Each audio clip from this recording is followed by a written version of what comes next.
guys, kita coba mendengarkan khutbahnya di masjid sini guys ya.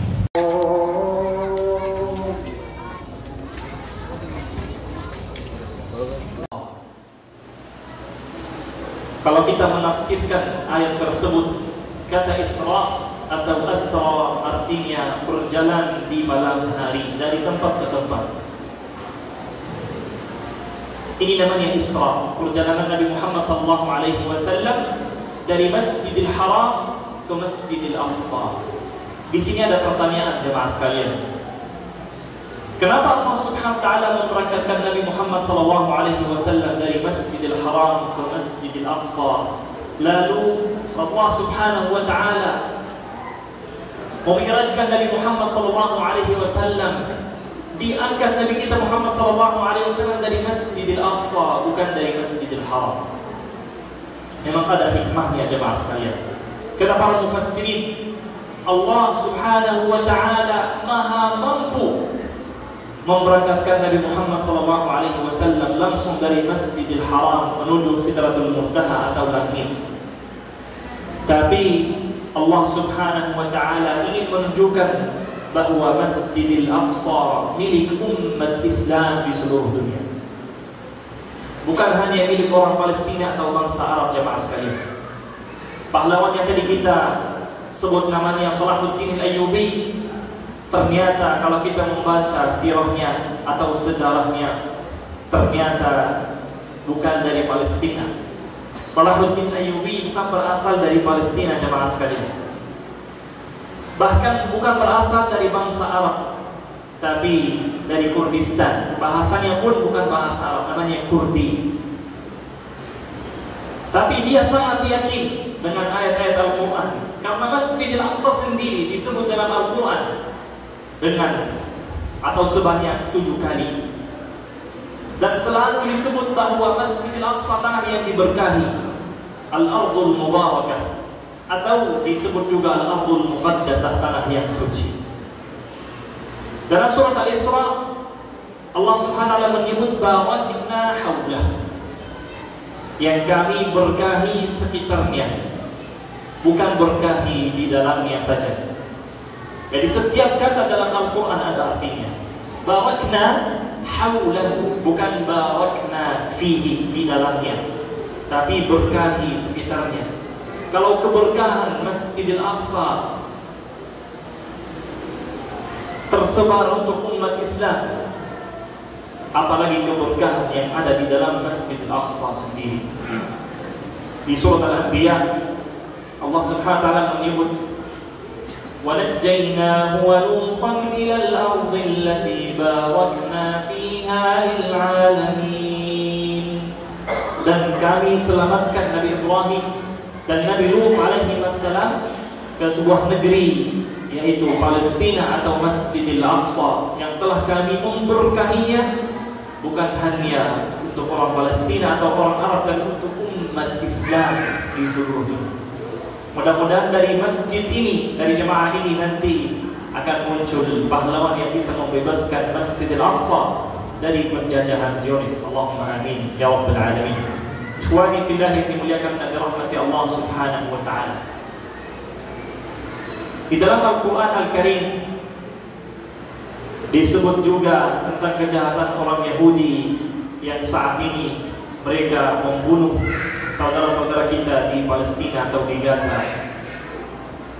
Disebut dalam Al-Quran surat Al-Ma'idah ayat 82. لَتَجِدَنَّ أَشَدَّ النَّاسِ عَدَاوَةً لِلَّذِينَ آمَنُوا الْيَهُودَ وَالَّذِينَ أَشْرَكُوا. Kalian akan dapati orang yang paling keras permusuhannya terhadap umat Islam, terhadap orang-orang yang beriman. Siapa mereka? Kata Allah Subhanahu wa taala, mereka adalah orang-orang Yahudi dan orang-orang musyrik. Surat Al-Imran ayat 181, Allah Subhanahu wa taala menyebut tentang kejahatan orang Yahudi. لقد سمع الله قول الذين قالوا إن الله فقير ونحن أغنياء. Sesungguhnya Allah Subhanahu wa ta'ala telah mendengar perkataan orang-orang Yahudi. Apa yang mereka katakan? Mereka berkata, sesungguhnya Allah miskin dan kami kaya. Wal'iyadu billah. Sanaktubu ma qalu wa qatlahumul anbiya'a bighairi haqq. Kami akan mencatat perkataan mereka, perkataan orang-orang Yahudi. Dan mereka, orang-orang Yahudi, membunuh para nabi dan rasul. Jadi bukan hanya membunuh saudara-saudara kita, kaum muslimin yang ada di Gaza, tapi mereka telah membunuh para nabi dan rasul bighairi haqq, tanpa alasan yang benar. Tapi kita sangat yakin jamaah sekalian dengan janji Allah Subhanahu wa ta'ala kepada orang-orang yang beriman. Ada satu ayat di dalam Al-Quran, surat Al-Baqarah ayat 214, yang mana demi Allah, kalau ayat ini dibaca di Gaza, kalau ayat ini kita baca di Palestina, maka saudara-saudara kita di sana terhibur dengan ayat ini. A'udzu billahi minasy syaithanir rajim. Am hasibtum an tadkhulul jannata wa lamma ya'tikum mathalul ladzina khalau min qablikum.